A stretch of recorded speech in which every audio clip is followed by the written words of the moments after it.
कोई मतलब कि ਲੀਗਲਿਟੀ ਹੈ ਨਹੀਂ ਹੈ ਵੀ ਕਿ ਇਹ ਦੇਸ਼ ਦੇ ਕਿਸਾਨਾਂ ਨੂੰ ਲੋੜ ਸੀ ਇਹਦੀ ਕਿ 20% ਤਬਕਾ ਹੈਗਾ ਉਹ ਅਮੀਰ ਲੋਕਾਂ ਦਾ ਉਹਨਾਂ ਦਾ ਗਲਬਾ ਹੁਣ ਪਤਾ ਨਹੀਂ ਕਿਉਂ ਦਿਨੋਂ ਦਿਨ ਬਹੁਤ ਜ਼ਿਆਦਾ ਵੱਧ ਰਿਹਾ ਹਿੰਦੁਸਤਾਨ ਦੇ ਵਿੱਚ। ਹਰ ਇੱਕ ਪਾਰਟੀ ਜਿਹੜੀ ਹੈਗੀ ਹੈ ਨਾ ਉਹ ਆਪਣੇ ਏਜੰਡੇ ਮੁਤਾਬਕ ਬਹੁਤ ਤਕੜਾ ਏਜੰਡਾ ਲੈ ਕੇ ਆਉਂਦੀ ਹੈ ਵੋਟਾਂ ਵੇਲੇ ਔਰ ਬੜੇ ਹੱਥ ਬੰਨ੍ਹ ਕੇ ਪਿੰਡਾਂ ਦੇ ਵਿੱਚ ਘਰ ਘਰ ਜਾਂਦੇ ਨੇ। ਜਦੋਂ ਵੋਟਾਂ ਲੈ ਲੀਆਂ ਤੂੰ ਕੌਣ ਤੇ ਮੈਂ ਕੌਣ। ਤੁਸੀਂ ਏਡੀਸੀ ਰਹੋ ऑफिसर रहो एडीसी साहब तुसी अपनी जॉब छड्डी उस तो बाद राजनीति पार्टी च आए जॉब राजनीति कारण छड्डी जां वैसे छड्डी? सब नों पहली गल तां इज्जत दी है। बहुत बदलियां होईयां ने मेरी सर्विस के दौरान परंतु मैं बिल्कुल बड़े तो बड़े भी किसी लीडर की जां अपने बड़े अफसर नूं बेनती करने सारे नहीं हो सकते तो ऑफिसर नूं सोचना चाहिए कि ये 5 साल लई हैगे ने ते मैं इन्ना मतलब कि गलत प्रैशर के अधीन आके तो मैं क्यों मतलब कि यह गलत काम करना है तो उन्होंने एक ए थां ते नहीं बी थां ते लग जाएंगे तो 100 किलोमीटर नहीं 200 किलोमीटर ते भेजने। पंजाब किड्डा क अज किसान सड़कों ते ने राहुल गांधी की रैली लंघी आ कल इत्थों रैली खेती बचाओ रैली का नाम रखा। किसान कहते हैं कि यह राजनीति हो रही है की कहोगे राजनीति हो रही है या दिलों तुरे हो? नहीं देखो राजनीति तो पिछले 73 साल तो हो रही है। ਮੰਨਦੇ ਹੋ ਜਦੋਂ ਆਰਡੀਨੈਂਸ ਬਿਲਾਂ ਦੀ ਗੱਲ ਹੋਈ ਹੋਊ ਸਭ ਤੋਂ ਪਹਿਲਾਂ ਸੂਬਿਆਂ ਦੀ ਸਲਾਹ ਲਈ ਗਈ ਹੋਊਗੀ ਕਿ ਕਿਵੇਂ ਕਰੀਏ ਜਾਂ ਨਾ ਕਰੀਏ? ਨਹੀਂ ਇੱਕ ਮੈਂ ਤੁਹਾਨੂੰ ਦੱਸਦਾ ਦੇਖੋ ਮੇਰੀ ਨੌਲੇਜ 'ਚ ਨਹੀਂ ਹੈ ਲੇਕਿਨ ਸੂਬਿਆਂ ਦੀ ਸਲਾਹ ਕੀ ਲੋਕਾਂ ਦੀ ਸਲਾਹ ਕੀ ਜਿਨ੍ਹਾਂ ਨੇ ਇੰਨੀਆਂ ਵੋਟਾਂ ਪਾ ਕੇ ਮੋਦੀ ਨੂੰ ਬਣਾਇਆ ਹੈ ਪ੍ਰਾਈਮ ਮਿਨਿਸਟਰ ਦਾ ਕਿਸੇ ਦੀ ਸਲਾਹ ਵੀ ਨਹੀਂ ਲੈਂਦਾ ਆਪਦੇ ਐਮਪੀ ਨੇ ਉਹਦੇ ਮਤਲਬ ਉਹਨਾਂ ਦੀ ਸਲਾਹ ਵੀ ਨਹੀਂ ਲੈਂਦਾ। ਹੁਣ ਸਾਡੇ 800 ਐਮਪੀ ਹੈ ਰਾਜ ਸਭਾ ਤੇ ਲੋਕ ਸਭਾ ਦਾ ਔਰ 5000 ਦੇ ਕਰੀਬ ਐਮਐਲਏ ਨੇ ਸਟੇਟਾਂ ਦੇ ਤੇ ਕੀ ਉਹਨਾਂ 'ਚੋਂ ਕੋਈ ਭੁੱਖ ਮਰਨ ਵਰਤੇ ਬੈਠਿਆ? ਤੁਸੀਂ ਕਿਹਾ ਕਿ ਭੁੱਖ ਹੜਤਾਲ ਤੇ ਬੈਠਣਾ ਚਾਹੀਦਾ ਸੀ। ਸਭ ਤੋਂ ਪਹਿਲਾਂ ਰਾਹੁਲ ਗਾਂਧੀ ਮੈਂਬਰ ਪਾਰਲੀਮੈਂਟ ਨੇ ਉਹਨਾਂ ਨੂੰ ਬੈਠਣਾ ਚਾਹੀਦਾ ਸੀ। ਸਾਰੇ ਕਾਂਗਰਸੀ ਬੈਠਦੇ ਫਿਰ ਦੂਜੇ ਆਉਂਦੇ ਪਰ ਬੈਠਿਆ ਕੋਈ ਨਹੀਂ। ਕੀ ਕਹੋਗੇ? ਮੈਂ ਉਹੀ ਤੇ ਕਹਿਣਾ ਕਿ ਇਹ ਐਮਪੀਆਂ ਨੇ ਕਿਸੇ ਨੇ ਭੁੱਖ ਹੜਤਾਲ ਤੇ ਨਹੀਂ ਬੈਠਣਾ ਕਿਉਂਕਿ ਸਾਰੇ ਇਹ ਜਿਹੜੇ ਅਵਾਨੀ ਅਡਾਨੀ ਨੇ ਜਾਂ ਬਿਰਲੇ ਟਾਟੇ ਨੇ ਇਹ ਸਾਰਿਆਂ ਤੋਂ ਇਹ ਕਾਂਗਰਸ ਦੇ ਲਾਈਏ ਚਾਹੇ ਜੋ ਵੀ ਲਾਈਏ ਸਾਰੇ ਕਹਤਾ ਮੈਂ ਜਦੋਂ 100% ਕਹਤਾ ਸਾਰਿਆਂ ਨੂੰ ਮਿਲਦੇ ਨੇ ਉਹ ਸਾਰਿਆਂ ਨੂੰ ਮਿਲਦੇ ਨੇ ਉਹ ਕਹਿੰਦੇ ਨੇ ਐਮਪੀ ਸਾਹਿਬ ਸਾਡੇ ਅਗੇਂਸਟ ਨਹੀਂ ਜਾਣਾ ਦੇਸ਼ ਮਰਦਾ ਮਰਨ ਦਿਓ ਭੁੱਖੇ ਮਰਦੇ ਨੇ ਮਰਨ ਦਿਓ ਸਾਡੀਆਂ ਤਜੌਰੀਆਂ ਭਰਨੀਆਂ ਚਾਹੀਦੀਆਂ ਨੇ। ਅੱਜ ਤੁਸੀਂ ਵੇਖੋ ਔਨ ਰਿਕਾਰਡ ਹੈ ਅਬਾਨੀ ਤੇ ਅਡਾਨੀ ਦੀ ਜਿਹੜੀ ਆਮਦਨ ਹੈ ਨਾ ਉਹ ਮੋਦੀ ਜੀ ਦੇ ਬਣਨ ਤੋਂ ਪਹਿਲਾਂ 4 ਲੱਖ ਕਰੋੜ ਤੇ ਕਲਮ ਚੱਲਦੀ ਸੀ 4-4 ਲੱਖ ਕਰੋੜ ਤੇ ਉਹਨਾਂ ਦੀ ਅੱਜ 16-17 ਲੱਖ ਕਰੋੜ ਤੇ ਕਲਮ ਚੱਲ ਰਹੀ ਹੈ ਉਹਨਾਂ ਦੀ। ਕਿੱਥੋਂ ਆ ਗਏ ਪੈਸੇ? ਕੈਪਟਨ ਸਾਹਿਬ ਨੇ ਜਦੋਂ ਪਿੱਛੇ 5 ਸਾਲ ਦੇ ਵਿੱਚ ਉਦੋਂ ਮੈਂ ਆਪਣਾ ਜੌਬ ਦੇ ਵਿੱਚ ਸੀਗਾ ਤੇ ਉਸ ਟਾਈਮ ਅਫਸਰ ਥਰ ਕੰਬਦੇ ਸੀ। ਇਹ ਹੁੰਦਾ ਸੀ ਕਿ 9:05 ਤੇ ਜਿਹੜਾ ਆ ਗਿਆ ਨਾ ਉਹਨੂੰ ਸਸਪੈਂਡ ਹੀ ਹੋ ਜਾਂਦਾ ਸੀ ਉਹ। ਤੇ ਹੁਣ ਤਾਂ ਮਤਲਬ ਕੋਈ ਪੁੱਛ ਗਿੱਛੇ ਨਹੀਂ ਹੈ ਕਿਸੇ ਦੀ। ਇਸ ਗੱਲ ਤੇ ਐਡਮਿਨਿਸਟ੍ਰੇਸ਼ਨ ਤਾਂ ਚੁਸਤ ਦਰੁਸਤ ਉਦੋਂ ਹੁੰਦਾ ਜਦੋਂ ਸਾਰੇ ਆਪਾਂ ਉਹਨਾਂ ਨੂੰ ਮਤਲਬ ਕਿ ਉਹਨਾਂ ਦੇ ਪਿੱਛੇ ਪੈ ਕੇ ਰਹੀਏ ਉਹਨਾਂ ਨੂੰ ਵੈਰੀਫਾਈ ਕਰੀਏ। ਕਿਉਂ why not we are not going after those people day by day week by week month by month. ਯਾਨੀ ਕਿ 2002 ਤੋਂ 2007 ਵਾਲਾ ਕੈਪਟਨ ਪੰਜਾਬ ਦਾ ਨਹੀਂ ਰਿਹਾ। ਵੀ ਜੇ ਤੁਸੀਂ ਲੋਕਾਂ ਦੇ ਸੇਵਾਦਾਰ ਹੋ ਚੌਕੀਦਾਰ ਨੂੰ ਚੌਕੀਦਾਰ ਬਣ ਕੇ ਰਹਿਣਾ ਚਾਹੀਦਾ ਉਹਨੂੰ ਕਿਸੇ ਨਾਲ ਮਿਲਣਾ ਨਹੀਂ ਚਾਹੀਦਾ। ਸੂਰਜੀ ਊਰਜਾ ਵੀ ਵੇਚ ਦਿੱਤੀ ਗਈ ਪਾਣੀ ਵੀ ਵੇਚ ਦਿੱਤਾ ਗਿਆ ਹਵਾ ਵੀ ਵੇਚ ਦਿੱਤੀ ਗਈ। ਹੁਣ ਤੁਸੀਂ ਵੇਖ ਲਓ ਹਵਾ ਵਾਲਿਆਂ ਨੇ ਕੀ ਕੀਤਾ। ਇਹ ਅਮੀਰ ਲੋਕ ਕੋਵਿਡ-19 ਦੇ ਵਿੱਚ ਗਰੀਬੀ ਦੀ ਰੇਖਾ ਤੋਂ ਥੱਲੇ ਆ ਰਹੇ ਨੇ। ਉਹ ਕਿਸੇ ਨਾ ਕਿਸੇ ਤਰੀਕੇ ਨਾਲ ਆਪਣੀ ਆਮਦਨ ਨੂੰ ਮੇਨਟੇਨ ਰੱਖਣਾ ਚਾਹੁੰਦੇ ਨੇ ਉਹ ਉਸੇ ਅਮੀਰੀ ਨਾਲ ਆਪਣਾ ਦਰਜਾ ਉੱਤੇ ਰੱਖਣਾ ਚਾਹੁੰਦੇ ਨੇ ਵਰਲਡ ਦੇ ਵਿੱਚ। ਸੋ ਇਹ ਸਾਡੀ ਕੋਸਟ ਤੇ ਹੋ ਰਿਹਾ ਸਾਰਾ ਕੁਝ।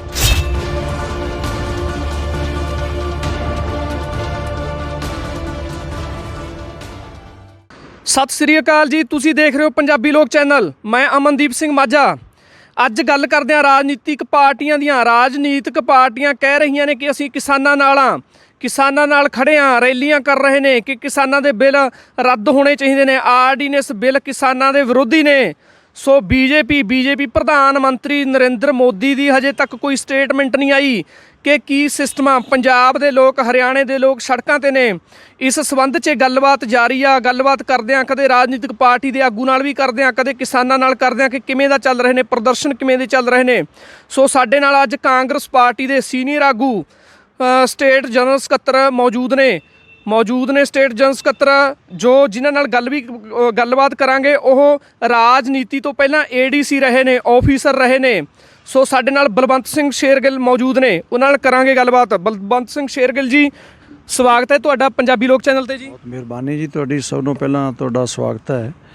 ਤੁਹਾਡਾ ਵੀ ਅਸੀਂ ਕਰਦੇ ਹਾਂ ਕਿ ਤੁਸੀਂ ਸਾਨੂੰ ਸਮਾਂ ਦਿੱਤਾ ਤੇ ਲੋਕਾਂ ਦੀ ਆਵਾਜ਼ ਹੈ ਤੁਹਾਡਾ ਚੈਨਲ, ਔਰ ਬਹੁਤ ਸੋਹਣਾ ਤੁਸੀਂ ਉਹਨੂੰ ਕਵਰ ਕਰ ਰਹੇ ਹੋ ਇਸ ਇਲਾਕੇ ਨੂੰ। ਤੇ ਇਹਦੇ ਲਈ ਮਤਲਬ ਸੱਚਾਈ 'ਤੇ ਡਿਪੈਂਡ ਹੋਣਾ ਚਾਹੀਦਾ ਸਾਰਾ ਕੁਝ, ਮਤਲਬ ਕਿ ਝੂਠ ਮੂਠ ਤਾਂ ਮਤਲਬ ਚੱਲਣਾ ਨਹੀਂ ਚਾਹੀਦਾ ਹਿੰਦੁਸਤਾਨ ਦੇ ਵਿੱਚ। ਸ਼ੇਰਗਿੱਲ ਸਾਹਿਬ ਦੱਸੋ, ਅੱਜ ਦੇ ਆਰਡੀਨੈਂਸ ਬਿੱਲਾਂ ਦੇ ਵਿਰੋਧ 'ਚ ਪੂਰੇ ਕਿਸਾਨ, ਪੂਰਾ ਪੰਜਾਬ ਸੜਕਾਂ ਤੇ ਆ, ਕੀ ਕਹੋਗੇ? ਪ੍ਰਧਾਨ ਮੰਤਰੀ ਨਰਿੰਦਰ ਮੋਦੀ ਦੀ ਕੋਈ ਸਟੇਟਮੈਂਟ ਆ ਨਹੀਂ ਰਹੀ, ਉਹ ਕੋਈ ਗੱਲ ਨਹੀਂ ਕਰ ਰਹੇ ਹਜੇ ਫਿਲਹਾਲ।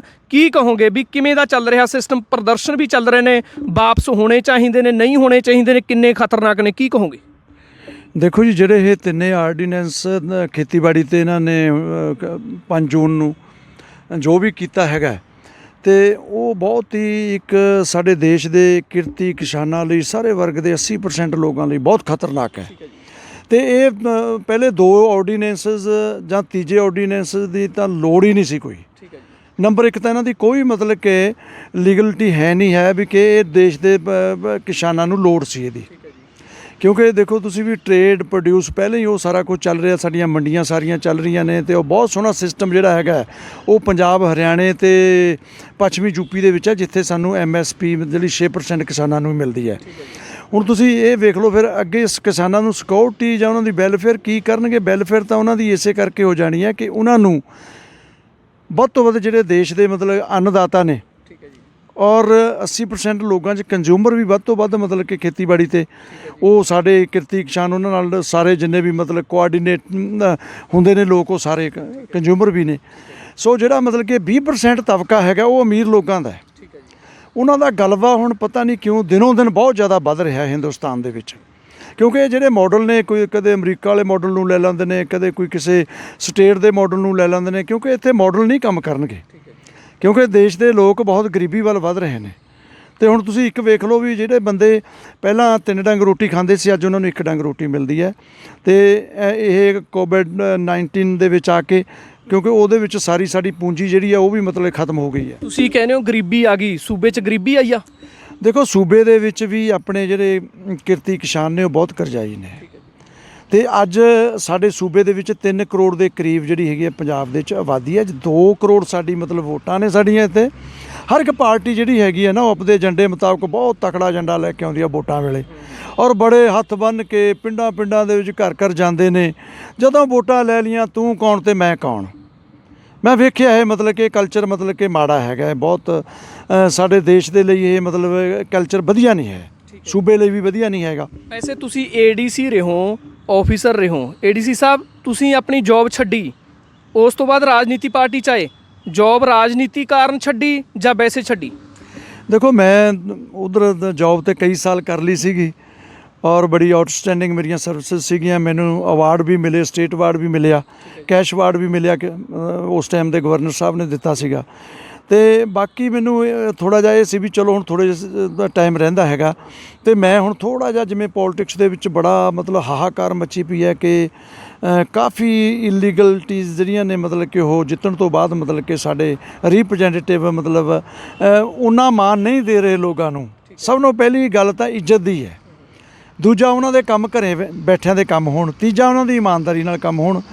ਤੁਸੀਂ ਵੇਖੋ ਕਿ ਆਪਣਾ ਜਿੰਨੇ ਵੀ ਸਾਡੇ ਡਿਸਟ੍ਰਿਕਟ ਐਡਮਿਨਿਸਟ੍ਰੇਸ਼ਨ ਦੇ ਵਿੱਚ ਸਭ ਨੂੰ ਬਿਗ ਬੌਸਿਸ DC ਸਾਹਿਬ ਤੇ SSP ਸਾਹਿਬ ਹੁੰਦੇ ਆ, ਉਹਨਾਂ ਦੇ ਥੱਲੇ ਸਾਰੀਆਂ ਟੀਮਾਂ ਨੇ, ਸਾਰੇ ਮਤਲਬ ਕਿ ਡਿਪਾਰਟਮੈਂਟ ਵੀ ਆਪਣੇ HOD ਦੇ ਅਧੀਨ ਮਤਲਬ ਡਿਸਟ੍ਰਿਕਟ ਲੈਵਲ 'ਤੇ ਕੰਮ ਕਰਦੇ ਨੇ। ਤੇ MLA ਨੂੰ ਜਾਂ ਕਿਸੇ ਹੋਰ ਲੀਡਰ ਨੂੰ ਇਹ ਕਹਿਣ ਦੀ ਲੋੜ ਨਾ ਪਵੇ ਕਿ ਇਹ ਬੰਦਾ ਆ ਰਿਹਾ, ਇਹਦਾ ਕੰਮ ਕਰ ਦਿਓ। ਲੇਕਿਨ ਅਫਸਰਾਂ ਨੂੰ ਚਾਹੀਦਾ ਹੈ ਕਿ ਉਹ ਪੋਲੀਟੀਕਲ ਜੋ ਇੰਟਰਫੀਅਰ ਹੈ ਉਹ ਤੋਂ ਦੂਰ ਰਹਿ ਕੇ ਜਿਹੜਾ ਵੀ ਬੰਦਾ ਆਉਂਦਾ ਉਹਦਾ ਮੈਰਿਟ ਤੇ ਜਿਹੜਾ ਕੰਮ ਹੈ ਕਰ ਦੇਣ। ਮਤਲਬ ਬਦਲੀਆਂ ਦੀ ਕੋਈ ਗੱਲ ਨਹੀਂ ਹੁੰਦੀ। ਮੇਰੀਆਂ ਬਹੁਤ ਬਦਲੀਆਂ ਹੋਈਆਂ ਨੇ ਮੇਰੀ ਸਰਵਿਸ ਦੇ ਦੌਰਾਨ, ਪਰੰਤੂ ਮੈਂ ਬਿਲਕੁਲ ਵੱਡੇ ਤੋਂ ਵੱਡੇ ਵੀ ਕਿਸੇ ਲੀਡਰ ਦੀ ਜਾਂ ਆਪਣੇ ਵੱਡੇ ਅਫਸਰ ਨੂੰ ਬੇਨਤੀ ਕਰਨ ਲਈ ਸਾਰੇ ਨਹੀਂ ਹੋ ਸਕਦਾ। ਤੇ ਅਸੀਂ ਬਿਲਕੁਲ ਮਤਲਬ ਉੱਥੇ ਦਵੇ ਨਹੀਂ ਹਾਂ, ਆਪਣੀ ਨਿਯਮਾਂ ਅਨੁਸਾਰ ਮਤਲਬ ਇਨਸਾਫ ਦੇਣਾ ਤੇ ਲੋਕ ਖੁਸ਼ ਹੁੰਦੇ ਸੀ। ਅੱਜ ਵੀ ਮੈਨੂੰ ਬਹੁਤ ਲੋਕ ਮਿਲਦੇ ਨੇ। ਸੰਗਰੂਰ, ਬਰਨਾਲੇ 'ਚ ਵੀ ਜੌਬ ਕੀਤੀ, ਹੋਰ ਜ਼ਿਲ੍ਹਿਆਂ 'ਚ ਵੀ 6-7 ਜ਼ਿਲ੍ਹਿਆਂ 'ਚ ਕੀਤੀ। ਤੇ ਮੈਨੂੰ ਥੋੜੀ ਜਿਹੀ ਹੁਣ ਸੈਟੀਸਫੈਕਸ਼ਨ ਇਸ ਗੱਲ ਦੀ ਹੈ ਕਿ ਰਾਜਨੀਤਿਕ ਲੋਕ ਵੀ ਆਪਣੇ ਆਪ ਨੂੰ ਬਹੁਤ ਮੋਲਡ ਕਰਨਾ ਪਵੇਗਾ, ਕਰਨਾ ਚਾਹੀਦਾ ਹੈ। ਸ਼ੇਰਗਿੱਲ ਸਾਹਿਬ, ਕਿਹਾ ਜਾਂਦਾ ਕਿ ਰਾਜਨੀਤੀ ਪ੍ਰੈਸ਼ਰ ਬਹੁਤ ਹੁੰਦਾ, ਜਿਹੜੇ ਆਫੀਸਰ ਨੇ, ਜਿਹੜੀ ਵੀ ਸਰਕਾਰ ਹੁੰਦੀ ਆ ਉਹਨਾਂ ਦਾ ਪ੍ਰੈਸ਼ਰ ਹੁੰਦਾ, ਗਲਤ ਕੰਮ ਕਰਵਾਏ ਜਾਂਦੇ ਨੇ, ਕੀ ਕਹੋਗੇ, ਸੱਚਾਈ ਆ? ਨਹੀਂ ਦੇਖੋ, ਇਹਦੇ 'ਚ ਤਾਂ ਕੋਈ ਦੋ ਰਾਵਾ ਨਹੀਂ, ਕਿਉਂਕਿ ਪੋਲੀਟੀਕਲ ਬੰਦਿਆਂ ਦਾ ਆਪਣਾ ਏਜੰਡਾ ਹੁੰਦਾ ਤੇ ਆਫੀਸਰ ਨੂੰ ਸੋਚਣਾ ਚਾਹੀਦਾ ਕਿ ਇਹ 5 ਸਾਲ ਲਈ ਹੈਗੇ ਨੇ ਤੇ ਮੈਂ ਇੰਨਾ ਮਤਲਬ ਕਿ ਗਲਤ ਪ੍ਰੈਸ਼ਰ ਦੇ ਅਧੀਨ ਆ ਕੇ ਤੇ ਮੈਂ ਕਿਉਂ ਮਤਲਬ ਕਿ ਇਹ ਗਲਤ ਕੰਮ ਕਰਨਾ ਹੈਗਾ। ਤੇ ਉਹਨਾਂ ਨੂੰ ਇੱਕ ਏ ਥਾਂ ਤੇ ਨਹੀਂ ਬੀ ਥਾਂ ਤੇ ਲੱਗ ਜਾਣਗੇ ਤੇ 100 ਕਿਲੋਮੀਟਰ ਨਹੀਂ 200 ਕਿਲੋਮੀਟਰ ਤੇ ਭੇਜਦੇ। ਪੰਜਾਬ ਕਿੱਡਾ ਕੁ ਹੈ, ਪੰਜਾਬ ਦੀ ਮੈਂ ਸਾਰੇ ਦਾ ਮਤਲਬ ਕਿ ਆਪਣਾ ਸੰਗਤ ਦਰਸ਼ਨ ਕੀਤਾ, ਸਾਰੀ 5 ਘੰਟਿਆਂ 'ਚ ਮੈਂ ਪੰਜਾਬ ਨੂੰ ਕਵਰ ਕਰ ਲਿਆ ਸੀ ਆਪਣੀ ਗੱਡੀ ਦੇ ਵਿੱਚ। ਕਿੰਨੇ ਕੁ ਜ਼ਿਲ੍ਹੇ ਨੇ, ਕਿੰਨੇ ਕੁ ਸਾਡੇ ਲੋਕ ਬਹੁਤ ਅੱਛੇ ਨੇ, ਮਿਹਨਤੀ ਨੇ, ਔਰ ਕਿਸਾਨਾਂ ਨੂੰ ਮਤਲਬ ਕਿ ਇਸ ਟਾਈਮ ਕਿਸਾਨਾਂ ਨੂੰ, ਕਿਰਤੀਆਂ ਨੂੰ, ਕਿਉਂਕਿ ਸਾਡੇ ਇੱਥੇ ਦੇਖੋ 70% ਤੋਂ ਜ਼ਿਆਦਾ ਕਿਸਾਨ ਨੇ, ਔਰ ਨਾਲ ਮਤਲਬ ਕਿ ਤੁਸੀਂ ਇਹ ਵੇਖ ਲਓ ਵੀ ਉਹਨਾਂ ਦੇ ਵਿੱਚ ਸਾਰੇ 34-35% ਹੁਣ ਐਸਸੀ ਵਰਗ ਵੀ ਹੈ ਸਾਡਾ, ਔਰ ਬੈਕਵਰਡ ਕਲਾਸਿਸ ਵੀ ਨੇ, ਔਰ ਵਿਚਾਰੇ ਗਰੀਬ ਪੰਡਤ ਔਰ ਸੇਠ ਵੀ ਨੇ, ਵੱਖ-ਵੱਖ ਮਤਲਬ ਸਾਰੇ ਸਾਡੇ ਸੈਂਸੀ ਸਾਹਿਬਾਨ ਵੀ ਨੇ। ਤੁਸੀਂ ਕਿਸਾਨੀ ਦੀ ਗੱਲ ਕਰਦੇ ਹੋ, ਆਪਾਂ ਕਿਸਾਨੀ ਦੀ ਗੱਲ ਕਰਾਂਗੇ। ਅੱਜ ਕਿਸਾਨ ਸੜਕਾਂ ਤੇ ਨੇ, ਰਾਹੁਲ ਗਾਂਧੀ ਦੀ ਰੈਲੀ ਲੰਘੀ ਆ ਕੱਲ, ਇੱਥੋਂ ਰੈਲੀ ਖੇਤੀ ਬਚਾਓ ਰੈਲੀ ਦਾ ਨਾਮ ਰੱਖਿਆ। ਕਿਸਾਨ ਕਹਿੰਦੇ ਨੇ ਕਿ ਇਹ ਰਾਜਨੀਤੀ ਹੋ ਰਹੀ ਆ, ਕੀ ਕਹੋਗੇ, ਰਾਜਨੀਤੀ ਹੋ ਰਹੀ ਆ ਜਾਂ ਦਿਲੋਂ ਤੁਰਿਓ? ਨਹੀਂ ਦੇਖੋ, ਰਾਜਨੀਤੀ ਤਾਂ ਪਿਛਲੇ 73 ਸਾਲ ਤੋਂ ਹੋ ਰਹੀ ਹੈ। ਭਾਰਤ ਆਜ਼ਾਦ ਹੋਇਆ 1947 ਦੇ ਵਿੱਚ, ਉਦੋਂ ਵੀ ਲੀਡਰਾਂ ਦੀਆਂ ਆਪਣੇ ਇੰਟਰਸਟ ਸੀਗੇ, ਦੇਸ਼ ਦੀ ਵੰਡ ਹੀ ਨਾ ਹੁੰਦੀ, 10 ਲੱਖ ਦੇ ਕਰੀਬ ਲੋਕ ਸ਼ਹੀਦ ਹੀ ਨਾ ਹੁੰਦੇ, ਸਭ ਨਾਲੋਂ ਵੱਡਾ ਨੁਕਸਾਨ ਪੰਜਾਬ ਨੂੰ ਹੋਇਆ। ਦੇਸ਼ ਪੰਜਾਬ ਬਹੁਤ ਵੱਡਾ ਸੀ, 50 ਜ਼ਿਲ੍ਹੇ ਸੀ ਕਰੀਬ ਔਰ 12 ਕਰੋੜ ਦੇ ਕਰੀਬ ਆਬਾਦੀ ਸੀ। ਮਹਾਰਾਜਾ ਰਣਜੀਤ ਸਿੰਘ ਨੇ ਰਾਜ ਕੀਤਾ, ਉਹ ਦੇਸ਼ ਪੰਜਾਬ ਦਾ ਰਾਜ, ਵੱਡਾ ਰਾਜ ਸੀ ਉਹਨਾਂ ਕੋਲੇ, ਔਰ ਉਹ ਰਾਤ ਨੂੰ ਜਾਂਦੇ ਸੀ, CID ਲੈਂਦੇ ਸੀ, ਕੋਈ ਦੁਖੀ ਤਾਂ ਨਹੀਂ, 150 ਕਿਲੋਮੀਟਰ ਰੋਜ਼ ਆਪਣੇ ਘੋੜਿਆਂ ਤੇ ਕਰਦੇ ਸੀ ਰਾਤ ਨੂੰ, ਤੇ ਦੇਖਦੇ ਸੀ ਵੀ ਕੋਈ ਬੰਦਾ ਡਰੱਗ ਤਾਂ ਨਹੀਂ ਵੇਚ ਰਿਹਾ, ਕੋਈ ਮਤਲਬ ਗਲਤ ਤੌਰ ਤੇ ਕਿਸੇ ਨੂੰ ਮਾਰ ਕੁੱਟ ਤਾਂ ਨਹੀਂ ਰਿਹਾ, ਕੋਈ ਡਾਕੇ ਤਾਂ ਨਹੀਂ ਮਾਰ ਰਿਹਾ। ਉਹਦੇ ਰਾਜ ਦੇ ਵਿੱਚ ਲੋਕ ਬੜੇ ਖੁਸ਼ ਸਨ। ਪਰੰਤੂ ਹੁਣ 73 ਸਾਲ ਤੋਂ ਅਸੀਂ ਵੇਖਦੇ ਹਾਂ ਕਿ ਪਹਿਲਾਂ ਤਾਂ ਚਲੋ ਮਤਲਬ ਬਹੁਤ ਹੀ ਵਧੀਆ ਕੰਮ ਹੋਏ ਨੇ। ਹਿੰਦੁਸਤਾਨ ਦਾ ਵਿੱਚ ਜਿੰਨੀ ਵੀ ਤਰੱਕੀ ਹੋਈ ਹੈ ਉਹ ਚਲੋ ਸਾਡੇ ਆਜ਼ਾਦੀ ਤੋਂ ਬਾਅਦ ਹੀ ਹੋਈ ਹੈ, ਉਦੋਂ ਪਹਿਲਾਂ ਤਾਂ ਕੋਈ ਜ਼ਿਆਦਾ ਨਹੀਂ ਸੀਗੀ, ਕਿਉਂਕਿ ਅੰਗਰੇਜ਼ ਤਾਂ ਲੁੱਟ ਨਹੀਂ ਆਏ ਸੀ। ਈਸਟ ਇੰਡੀਆ ਕੰਪਨੀ ਜਦੋਂ 1599 'ਚ ਬਣੀ, ਉਹਦਾ ਮੁੱਦਾ ਹੀ ਇੱਕੋ ਸੀ ਕਿ ਹੁਣ ਇਹ ਸੋਨੇ ਦੀ ਚਿੜੀ ਨੂੰ ਲੁੱਟ ਕੇ ਲੈ ਆਓ। ਉਹਨਾਂ ਨੇ ਦੇਸ਼ ਦੇ ਵਿੱਚ ਆ ਕੇ ਕਬਜ਼ਾ ਕੀਤਾ ਤੇ ਇੱਥੋਂ ਦੇ ਪੈਸੇ ਨਾਲ ਹੀ ਸਾਡੇ ਤੇ ਮਤਲਬ ਕਿ ਕਬਜ਼ਾ ਕਰ ਲਿਆ।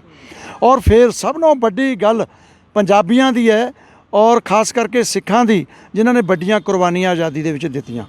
ਤੁਸੀਂ ਸਭ ਤੋਂ ਪਹਿਲਾਂ ਦੇਖੋ, ਸੁਲਤਾਨ ਵੀ ਜਿਹੜੇ ਨੇ ਉਹ ਵੀ ਦਵੱਲੇ, ਬਾਬੇ ਨਾਨਕ ਜੀ ਦੀ ਮਹਾਰਾਜ ਦੀ ਕਿਰਪਾ 1469 'ਚ ਉਹਨਾਂ ਦਾ ਜਨਮ ਹੋਇਆ, ਰਾਏ ਭੋਏ ਦੀ ਤਲਵੰਡੀ, ਜਿੱਥੇ ਸਾਨੂੰ ਮੌਕਾ ਮਿਲਿਆ ਜਾਣ ਦਾ, ਔਰ ਵਰਲਡ ਦੇ ਵਿੱਚ ਅਸੀਂ ਘੁੰਮੇ, ਮਤਲਬ ਬਾਬਾ ਜੀ ਨੇ ਸਾਨੂੰ ਘੁਮਾਇਆ।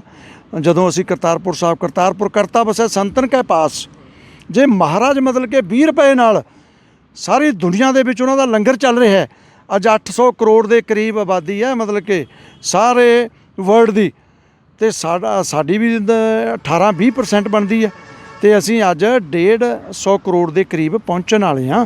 ਸਾਡਾ ਸੈਂਸਸ ਜਿਹੜਾ ਪਿਛਲਾ 2011 'ਚ ਹੋਇਆ ਤੇ ਹੁਣ 1 ਸਾਲ ਲੇਟ ਹੋ ਗਿਆ। ਜਦੋਂ ਸੈਂਸਸ ਹੋਏਗਾ ਤੁਹਾਡੇ ਸਾਹਮਣੇ ਆ ਜਾਏਗਾ ਗਰੀਬੀ ਕਿੰਨੀ ਵੱਧ ਗਈ, ਕਿੰਨੇ ਲੋਕ ਵਿਚਾਰੇ ਖੁਦਕੁਸ਼ੀਆਂ ਕਰ ਰਹੇ ਨੇ, ਕਿੰਨੇ ਮਜ਼ਦੂਰ, ਕਿਸਾਨ। ਤੇ ਕਿਸਾਨਾਂ ਨੂੰ ਤਾਂ ਇਹ ਚਾਹੀਦਾ ਕਿ ਉਹ ਅੰਨਦਾਤਾ ਨੇ। ਗ੍ਰੀਨ ਰੈਵੋਲੂਸ਼ਨ ਜਦੋਂ ਆਇਆ ਤੇ ਉਦੋਂ ਸਾਡੀ, ਤੁਸੀਂ ਦੇਖੋ 1960 ਦੇ ਵਿੱਚ ਜੇ ਅਮਰੀਕਾ ਦੇ ਵਿੱਚ ਜੌਨਸਨ ਤੋਂ ਬਿਨਾਂ ਕੋਈ ਹੋਰ ਮਤਲਬ ਕਿ ਰਾਸ਼ਟਰਪਤੀ ਹੁੰਦਾ ਤੇ ਸਾਨੂੰ 600 ਜਹਾਜ਼ ਕਣਕ ਦੇ ਭਰ ਕੇ ਹਿੰਦੁਸਤਾਨ ਦੇ ਵਿੱਚ ਨਹੀਂ ਆਉਣੇ ਸੀ ਉਸ ਟਾਈਮ, ਔਰ ਭੁੱਖਮਰੀ ਦੇ ਨਾਲ ਅੱਧਾ ਹਿੰਦੁਸਤਾਨ ਮਰ ਜਾਣਾ ਸੀ। ਉਦੋਂ ਬਾਅਦ ਸਾਡੇ ਮਹਾਨ ਜਿਹੜੇ ਮਤਲਬ ਕਿ ਐਗਰੀਕਲਚਰਲਿਸਟ ਸੀਗੇ, ਕਿਸਾਨ, ਕਿਰਤੀਆਂ ਦਾ ਵੀ ਬਹੁਤ ਯੋਗਦਾਨ ਹੈ ਪਿੰਡਾਂ ਦੇ ਵਿੱਚ। ਵੈਸੇ ਸ਼ੇਰਗਿੱਲ ਜੀ, ਅੱਜ ਦੀ ਗੱਲ ਕਰੀਏ, ਅੱਜ ਦੀ ਕਿਸਾਨੀ ਦੀ ਗੱਲ ਕਰਦੇ ਹਾਂ। ਕਿਹਾ ਜਾਂਦਾ ਕਿ ਸਭ ਤੋਂ ਪਹਿਲਾਂ ਪੰਜਾਬ ਦੇ ਮੁੱਖ ਮੰਤਰੀ ਕੈਪਟਨ ਅਮਰਿੰਦਰ ਸਿੰਘ ਨੇ ਦਸਤਖਤ ਕੀਤੇ, ਜਦੋਂ ਸੂਬਿਆਂ ਦੀ ਗੱਲ ਚੱਲੀ, ਦਸਤਖਤ ਕੀਤੇ ਕਿ ਇਹ ਆਰਡੀਨੈਂਸ ਬਿੱਲ ਸਹੀ ਨੇ। ਕਿੰਨੀ ਕੁ ਸੱਚਾਈ ਆ, ਕਿਉਂ ਕੀਤੇ? ਸਟਾਰਟਿੰਗ ਤਾਂ ਕਾਂਗਰਸ ਨੇ ਕੀਤੀ, ਕੀ ਕਹੋਗੇ? ਨਹੀਂ ਦੇਖੋ, ਜਿਹੜੇ ਆਰਡੀਨੈਂਸ ਤਾਂ ਦੇਖੋ ਹੁਣ ਇਹ ਹੈਗਾ ਤਾਂ ਸਟੇਟ ਸਬਜੈਕਟ ਹੈ, ਔਰ ਮਤਲਬ ਸੈਂਟਰ ਸਬਜੈਕਟ ਤੇ ਸਟੇਟ ਸਬਜੈਕਟ ਤੇ ਕੰਕਰੈਂਟ ਜਿਹੜੀ ਮਤਲਬ ਕਿ ਆਪਣਾ ਲਿਸਟ ਦੀ ਹੈ ਉਹ ਤੀਜੀ, ਉਹਦੇ 'ਚ ਵੀ ਇੰਟਰਫੀਅਰ ਕਰਦਾ ਹੈ ਸੈਂਟਰ। ਨਹੀਂ, ਤੁਸੀਂ ਇਹ ਮੰਨਦੇ ਹੋ ਜਦੋਂ ਆਰਡੀਨੈਂਸ ਬਿੱਲਾਂ ਦੀ ਗੱਲ ਹੋਈ ਹੋਊ, ਸਭ ਤੋਂ ਪਹਿਲਾਂ ਸੂਬਿਆਂ ਦੀ ਸਲਾਹ ਲਈ ਗਈ ਹੋਊਗੀ ਕਿ ਕਿਵੇਂ ਕਰੀਏ ਜਾਂ ਨਾ ਕਰੀਏ? ਨਹੀਂ, ਇੱਕ ਮੈਂ ਤੁਹਾਨੂੰ ਦੱਸਦਾ, ਦੇਖੋ ਮੇਰੀ ਨੌਲੇਜ 'ਚ ਨਹੀਂ ਹੈ, ਲੇਕਿਨ ਸੂਬਿਆਂ ਦੀ ਸਲਾਹ ਕੀ, ਲੋਕਾਂ ਦੀ ਸਲਾਹ ਕੀ, ਜਿਨ੍ਹਾਂ ਨੇ ਇੰਨੀਆਂ ਵੋਟਾਂ ਪਾ ਕੇ ਮੋਦੀ ਨੂੰ ਬਣਾਇਆ ਹੈ ਪ੍ਰਾਈਮ ਮਿਨਿਸਟਰ, ਦਾ ਕਿਸੇ ਦੀ ਸਲਾਹ ਵੀ ਨਹੀਂ ਲੈਂਦਾ। ਆਪਦੇ ਐਮਪੀ ਨੇ ਉਹਦੇ ਮਤਲਬ ਉਹਨਾਂ ਦੀ ਸਲਾਹ ਵੀ ਨਹੀਂ ਲੈਂਦਾ। ਹੁਣ ਸਾਡੇ 800 ਐਮਪੀ ਹੈ ਰਾਜ ਸਭਾ ਤੇ ਲੋਕ ਸਭਾ ਦਾ, ਔਰ 5000 ਦੇ ਕਰੀਬ ਐਮਐਲਏ ਨੇ ਸਟੇਟਾਂ ਦੇ, ਤੇ ਕੀ ਉਹਨਾਂ 'ਚੋਂ ਕੋਈ ਭੁੱਖ ਮਰਨ ਵਰਤੇ ਬੈਠਿਆ? ਮੈਂ ਤਾਂ ਕਹਿਣਾ ਵੀ ਜਿੰਨੇ ਕਿਸਾਨ ਹੁਣ ਦੁਖੀ ਹੋ ਰਹੇ ਨੇ, ਗਰੀਬ ਦੁਖੀ ਹੋ ਰਹੇ ਨੇ, ਉਹ ਕਦੇ ਵੀ ਨਹੀਂ ਦੁਖੀ ਹੋਏ। ਜੇ ਬਾਬੇ ਦੇ 20 ਰੁਪਏ ਨਾਲ ਐਡਾ ਲੰਗਰ ਚੱਲ ਸਕਦਾ ਹੈ ਤੇ ਮੋਦੀ ਨੂੰ ਕੀ ਪ੍ਰੋਬਲਮ ਹੈ ਜਿਹੜਾ ਅੰਨਦਾਤਾ ਹੈ ਉਹਨੂੰ ਮਤਲਬ ਕਿ ਜਾਇਜ਼ ਰੇਟ ਦੇਵੇ, ਤੇ ਐਮਐਸਪੀ ਨੂੰ ਜਿਹੜਾ ਪਾਰਲੀਮੈਂਟ ਦੇ ਲੈ ਕੇ ਉਹਨੇ ਜੇ ਇਹ ਬਿੱਲ ਉਹਨੇ ਕਰਨੇ ਸੀਗੇ, ਮੱਥ ਹੀ ਲਿਆ ਸੀ ਕਿ ਮੈਂ ਅਮੀਰਾਂ ਨੂੰ ਲਾਭ ਪਹੁੰਚਾਉਣਾ ਹੈ, ਤੇ ਫਿਰ ਉਹ ਐਮਐਸਪੀ ਨੂੰ ਵੀ ਮਤਲਬ ਪਾਰਲੀਮੈਂਟ 'ਚ ਲਿਆ ਕੇ ਕਾਨੂੰਨ ਬਣਾਉਣ ਦਾ। ਤੇ ਪਾਰਲੀਮੈਂਟ ਜਿਹੜੀ ਹੈ 2006 ਦੇ ਵਿੱਚ ਮਤਲਬ ਕਿ ਸਵਾਮੀਨਾਥਨ ਨੇ ਆਪਣੀ ਰਿਪੋਰਟ ਦਿੱਤੀ, ਉਹਦੀ ਟੀਮ ਨੇ, ਕਿ ਨਹੀਂ ਜੀ ਕਿਸਾਨ ਤਾਂ ਬਹੁਤ ਭੁੱਖਾ ਮਰਨ ਦੇ ਨੇੜੇ ਆ ਗਿਆ। 2.5 ਏਕੜ ਵਾਲੇ ਦਾ ਇੱਕ ਛਮਾਹੀ ਦਾ 1 ਲੱਖ ਦੀ ਆਮਦਨ ਵੀ ਨਹੀਂ ਹੈ, ਤੇ 1 ਲੱਖ ਤੋਂ ਜ਼ਿਆਦਾ ਖਰਚਾ ਹੈ। ਉਹਨੂੰ 50% ਮਤਲਬ ਕਿ ਜਿਹੜਾ ਇਹਦਾ ਖਰਚੇ ਦਾ ਹੈਗਾ 1 ਲੱਖ ਰੁਪਏ ਦਾ, ਉਹਦਾ 50% 50,000 ਰੁਪਇਆ ਤਾਂ ਇਹਨੂੰ ਘੱਟੋ ਘੱਟ ਪ੍ਰੋਫਿਟ ਹੋਣਾ ਚਾਹੀਦਾ, ਇੰਨਾ ਦਿਓ ਇਹਨੂੰ। ਤੇ ਲੇਕਿਨ ਕਿਸੇ ਵੀ ਸਰਕਾਰ ਨੇ ਨਹੀਂ ਦਿੱਤਾ ਹੈਗਾ।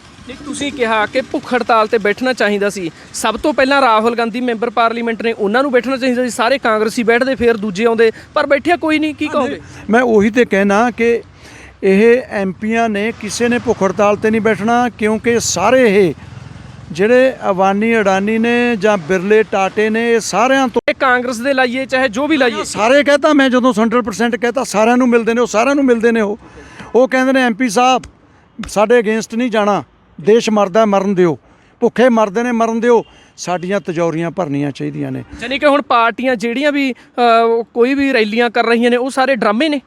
ਦੇਖੋ ਇੱਕ ਮੈਂ ਤੁਹਾਨੂੰ ਦੱਸਦਾ, ਇਹ ਜਿਹੜੀਆਂ ਰੈਲੀਆਂ ਕਰਨ ਦੀ ਲੋੜ ਹੀ ਨਹੀਂ ਪੈਣੀ ਸੀ ਜੇ ਅਸੀਂ ਪਹਿਲੇ ਸਟੈਪ ਤੇ 73 ਸਾਲ ਤੋਂ ਜੋ ਵੀ ਸਾਡੀ ਇੰਡਸਟਰੀ ਹੈ, ਜੋ ਸਾਡਾ ਐਗਰੀਕਲਚਰ ਹੈਗਾ, ਤੇ ਜੇ ਅਸੀਂ ਉਸ ਨੂੰ ਮਤਲਬ ਕਿ ਸਟੇਟ ਸੈਕਟਰ ਦੇ ਵਿੱਚ ਲੈ ਕੇ ਕੰਮ ਕਰਦੇ, ਪ੍ਰਾਈਵੇਟਾਈਜੇਸ਼ਨ ਜ਼ਿਆਦਾ ਨਾ ਕਰਦੇ। ਹੁਣ ਤੁਸੀਂ ਪ੍ਰਾਈਵੇਟਾਈਜੇਸ਼ਨ ਦੇ ਵਿੱਚ ਹੈਰਾਨ ਰਹਿ ਜਾਓਗੇ ਦੇਖ ਕੇ ਕਿ ਸਾਰੀਆਂ ਸਰਕਾਰਾਂ ਦੇ ਵੇਲੇ 500 ਲੱਖ ਕਰੋੜ ਰੁਪਈਆ ਇੰਨੇ ਦੇ ਅਸੈਟਸ ਵੇਚਦੇ ਨੇ, ਤੇ ਕਰੋੜਾਂ ਜਿਹੜੇ ਅਫਸਰ ਸੀ, ਮਜ਼ਦੂਰ ਸੀ, ਮਤਲਬ ਉਹ ਘਰੇ ਬੈਠ ਗਏ ਨੇ। ਤੇ ਜਦੋਂ ਦੇਸ਼ ਦੇ ਵਿੱਚ ਸ਼ੁਰੂਆਤ ਹੋਈ ਆਜ਼ਾਦੀ ਦੀ, ਉਦੋਂ ਸਾਰੇ ਕੰਮ ਸਰਕਾਰੀ ਤੌਰ ਤੇ ਹੁੰਦੇ ਸੀ, ਸਰਕਾਰ ਦੇ ਅਫਸਰ ਜ਼ਿੰਮੇਵਾਰ ਹੁੰਦੇ ਸੀਗੇ, ਮੁਲਾਜ਼ਮ ਜ਼ਿੰਮੇਵਾਰ ਹੁੰਦੇ ਸੀ, ਔਰ ਉਹ ਬੜਾ ਸੋਚ ਸਮਝ ਕੇ ਕੰਮ ਕਰਦੇ, ਕੰਮ ਵੀ ਪਾਏਦਾਰ ਕਰਦੇ। ਜਦੋਂ ਸੜਕਾਂ ਦਾ 6ਵੇਂ ਮਹੀਨੇ ਟੁੱਟ ਜਾਂਦੀਆਂ ਨੇ, ਭਾਵੇਂ ਉਹ ਸੈਂਟਰ ਦਾ ਪੈਸਾ, ਭਾਵੇਂ ਸਟੇਟ ਦਾ ਪੈਸਾ, ਤੇ ਸਾਨੂੰ ਘੱਟੋ ਘੱਟ ਮਤਲਬ ਇਮਾਨਦਾਰੀ ਦੇ ਨਾਲ ਔਰ ਸਰਕਾਰੀ ਤੌਰ ਤੇ ਪ੍ਰਾਈਮ ਮਿਨਿਸਟਰ ਸਾਹਿਬ ਤੁਹਾਨੂੰ ਦੇਖੋ ਇੱਕ ਚਾਹ ਬਣਾਉਣ ਵਾਲੇ ਸੀਗੇ।